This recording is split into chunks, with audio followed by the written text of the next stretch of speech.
আজকে রান্না করলাম পোয়া মাছের তেল ঝাল। দেখো তো আমি কেমন করে রান্না করি। নমস্কার বন্ধুরা, কেমন আছো? আশা নয় বিশ্বাস সবাই ভালো আছো। আমি নূপুর আজকে আবার একটা নতুন রেসিপি নিয়ে তোমাদের সাথে হাজির হয়েছি। টাটকা টাটকা মাছগুলো কেটে পরিষ্কার করে নিয়েছি। এই যে ধুয়ে পরিষ্কার করে এখন লবণ হলুদ আর একটু মরিচের গুঁড়ো দিয়ে একটু সময় মাখিয়ে রাখবো। এই যে দেখো, সুন্দর করে মাখিয়ে নিতে হবে যেন সব মাছের গায়ে সুন্দর করে মরিচটা, হলুদটা আর লবণটা লেগে যায়। এই যে দেখো, আমি মাখিয়ে নিয়েছি, একটু 5 মিনিট রেখে দিয়েছি রেস্টে। এখন আমি কড়াই গরম হয়ে গেছে, তেল দিয়ে দিয়েছি, মাছগুলো ভেজে নেব। আমি অত বেশি করে ভাজবো না, মাছগুলো হালকা করে ভেজে নেব। এই মাছটা বেশি করে, এই রেসিপিটার জন্য হালকা করে ভেজে নিতে হবে। এই যে দেখো, আমি মাছগুলো ভেজে নিচ্ছি হালকা করে, বেশি করে ভাজিনি। এই যে সব ওই মাছগুলো হয়ে গেছে, তুলে নিয়েছি।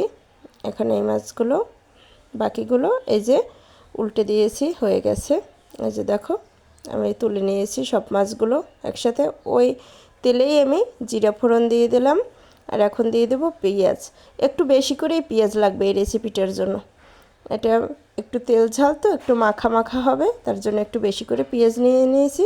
এখন আমি এই মশলাটাকে হলুদ, লবণ, মরিচ সুন্দর করে একটু গোলাই নিয়েছি। একটু গোলাই নিলে এটা ভালো হয়।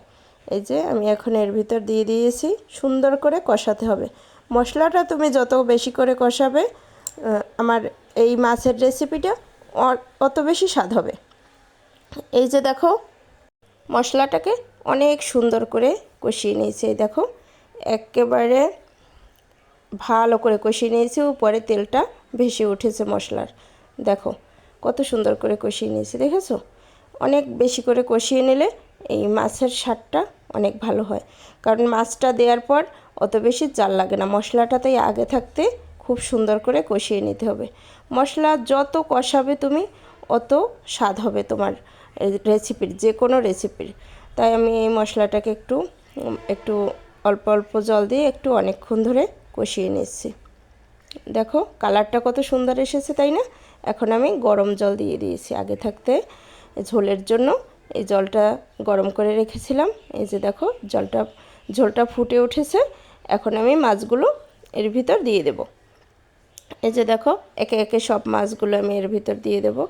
দেখো আমি অত বেশি কিন্তু ঝোল দেই নেই, দেখেছো?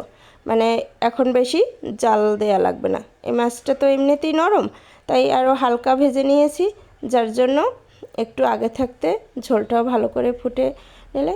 এর ভিতরে এখন একটু কাঁচা ঝাল দিয়ে দিয়েছি। এই কাঁচা ঝালটার ফ্লেভারটাও অনেক সুন্দর আসে, তাই একটু ঢেকে দেবো এখন। এই যে একটু ঢেকে দিলাম। আমার মাছের রেসিপিটা হয়ে গেছে। আমি একটু মশলা বেটে রেখেছিলাম, স্পেশাল একটু মশলা। এই যে এই মশলার রেসিপিটা তোমাদের পরে একদিন দেব।